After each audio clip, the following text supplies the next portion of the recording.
setor de abelhas tem o melhor exemplo de organização e trabalho em grupo que existe na natureza: um enxame de abelhas. Apicultores e meliponicultores têm se organizado em associações e cooperativas para poderem crescer mais. Nesse episódio do Brasil Abelha, fomos conhecer como esse trabalho tem sido feito e os benefícios que ele tem trazido.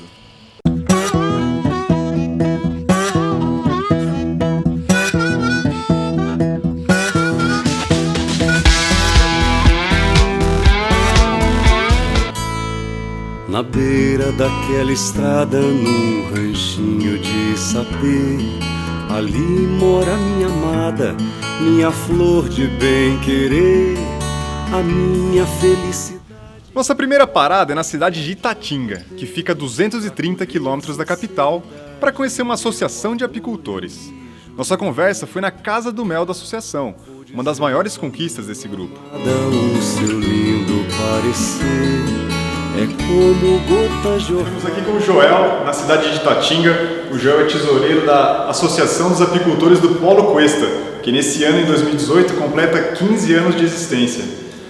Joel, você é de Itatinga mesmo, natural da região, e conta um pouquinho pra gente como é que você caiu nesse mundo das abelhas aí, como é que você virou apicultor? Sim, eu sou natural de Itatinga, né? Mexo com abelha desde que eu me conheço por gente, eu mexo com abelha, né?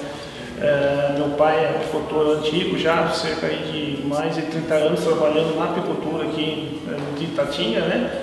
Então eu cresci na apicultura e estou até hoje aí, gostei da atividade, né? Estou até hoje exercendo ela.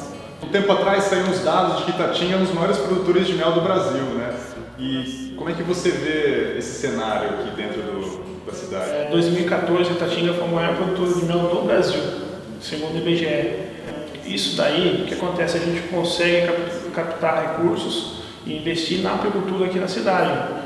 Claro, esse número acho que de 550 toneladas, né? Não é exclusivamente de apicultores aqui de Itatinga, mas sim de outros apicultores de outras regiões que traz abelhas aqui e produz o mel aqui na cidade.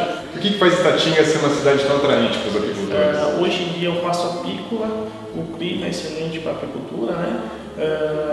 Itatinga é composta aí por quase 70% do seu território de eucalipto. Hoje o eucalipto é um dos carros-chefe de mel aqui do estado de São Paulo. Então isso faz a cidade ser uma excelente produtora. Isso. E ter tanto produtor na cidade, tanto apicultor, culminou na necessidade da fundação de uma associação, né? Sim. Como é que foi esse processo? Isso daí, na verdade, a associação ela tem 15 anos, né, que você falou, mas ela é um pouco mais antiga, né? O que aconteceu? A ideia foi através de um curso que os apicultores das cidades fizeram, e isso daí 2 anos depois do curso, depois de muita conversa, o pessoal pegou, se juntou e falou: não, vamos formalizar a associação.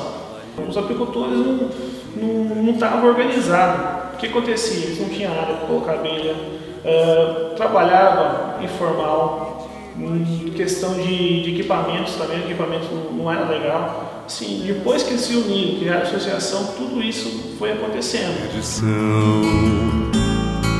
O galo cantou, o dia chegou, o sol levantou. Eu comecei um projeto esse ano aí de gravar um documentário sobre a abelha.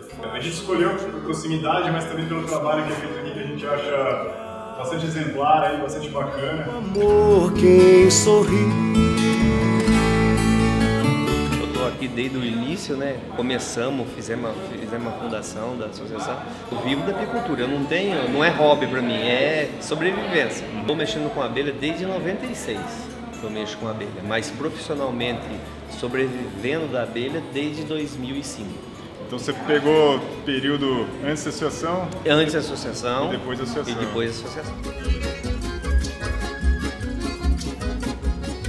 Estamos aqui com o Bruno, que ele é secretário da associação e também cuida das compras coletivas. Bruno, como é que é estar engajado na associação, trabalhar voluntariamente em prol do grupo? Conta um pouquinho dessa experiência sua pra gente. Eu estou na associação já faz alguns anos, né, e eu verifiquei que para a gente estar no associativismo, a gente precisa estar presente, né, participativo.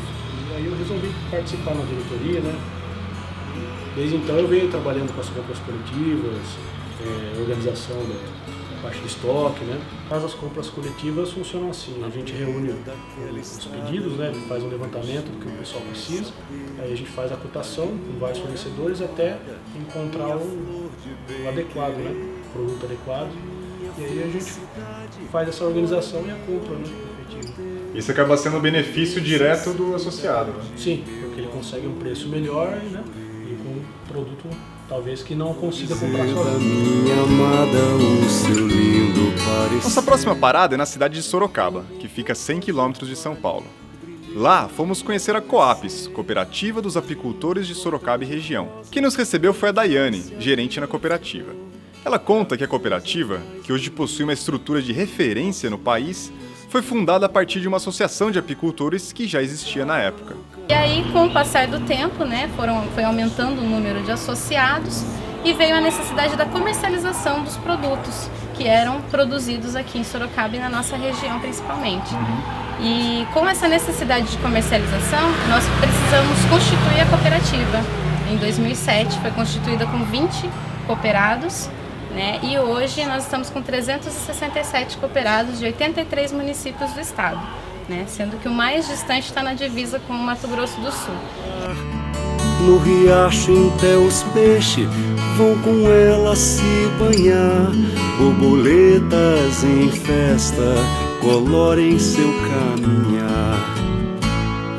O vento sopra mansinho, afagando o seu rosto, assanhando. Isso aqui é uma amostra que vai para análise.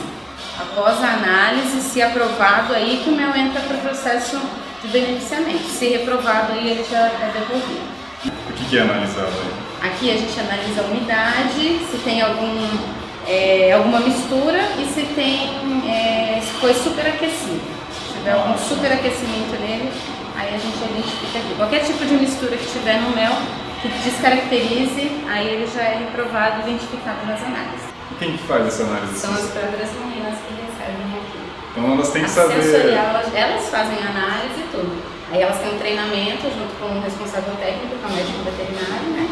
E aí elas ficam aptas a estar trabalhando aqui, sabendo identificar essa diferença aí floral.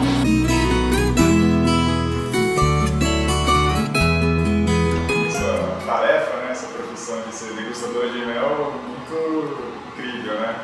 E você imaginava na sua vida que um dia você ia fazer isso? Não, na verdade não. Trabalhei um tempinho com uma tia, né? Ela tem um apiário, mas não cheguei a degustar, a trabalhar com isso. E só aqui eu tive essa experiência mesmo de entender os sabores, né? Porque pra mim até então o mel só tinha um sabor, silvestre. Igual. Todos iguais. E aqui que eu aprendi a identificar o sabor de cada.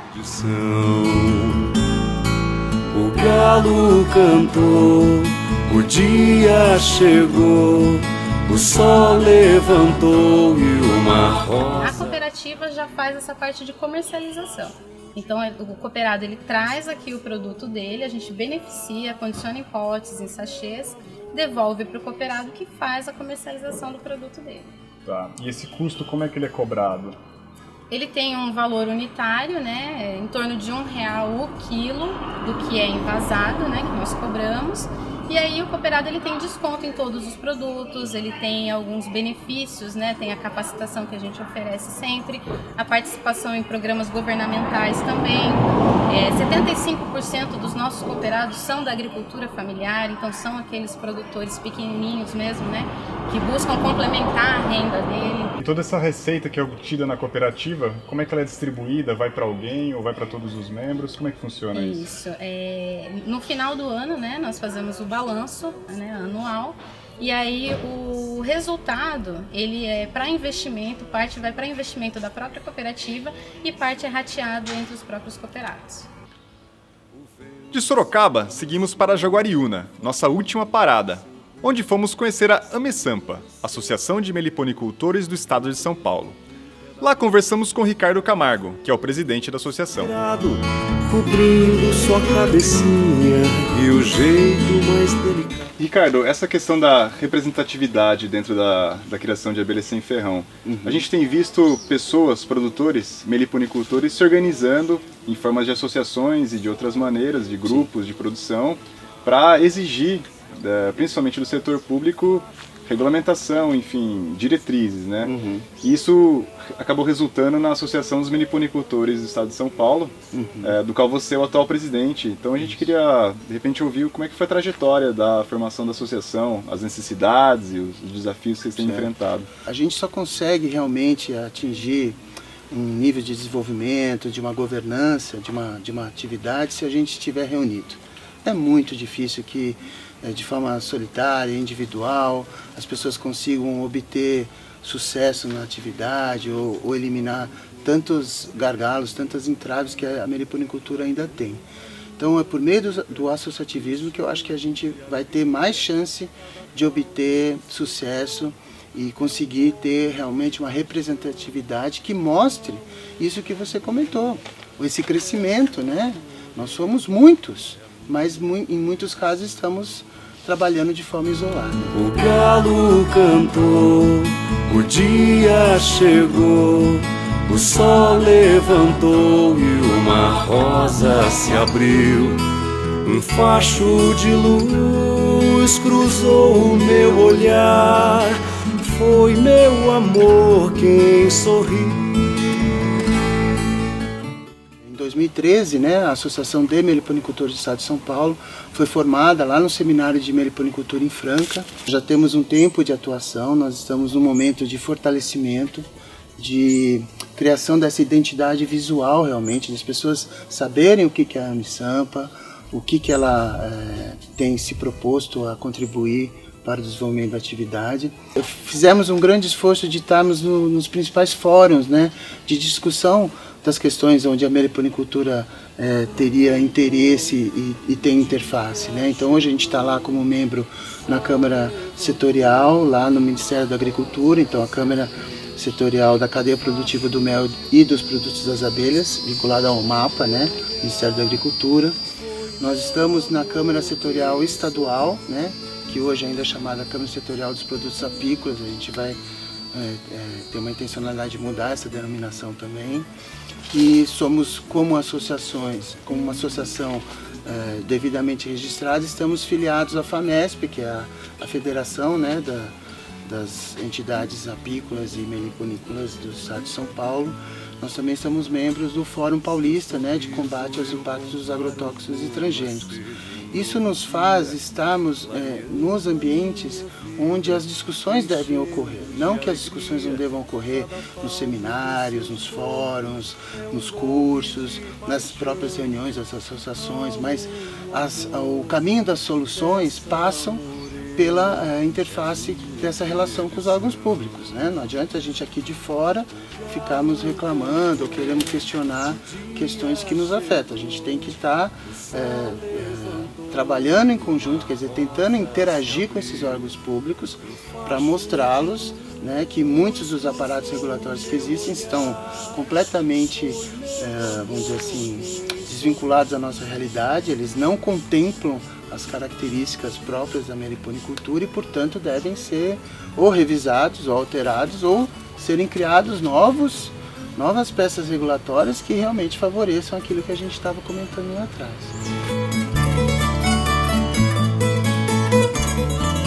Muitas das pessoas que nos procuram têm essa intenção de dizer, bom, o que a associação pode fazer por mim? Né? O que eu vou ganhar sendo associado da Unisamp? E a gente sempre traz assim, olha, o que a associação, né, vai ganhar com a sua presença? O que você pode trazer de interessante, de benefício para nos unirmos, nos juntarmos nessa luta onde os objetivos são comuns? Nós só vamos fazer a diferença se a gente atuar realmente de forma conjunta.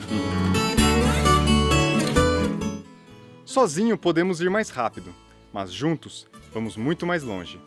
Essa é a frase que tem inspirado apicultores e meliponicultores a se organizarem para crescer. O trabalho não é fácil, mas a recompensa com certeza vale muito o esforço.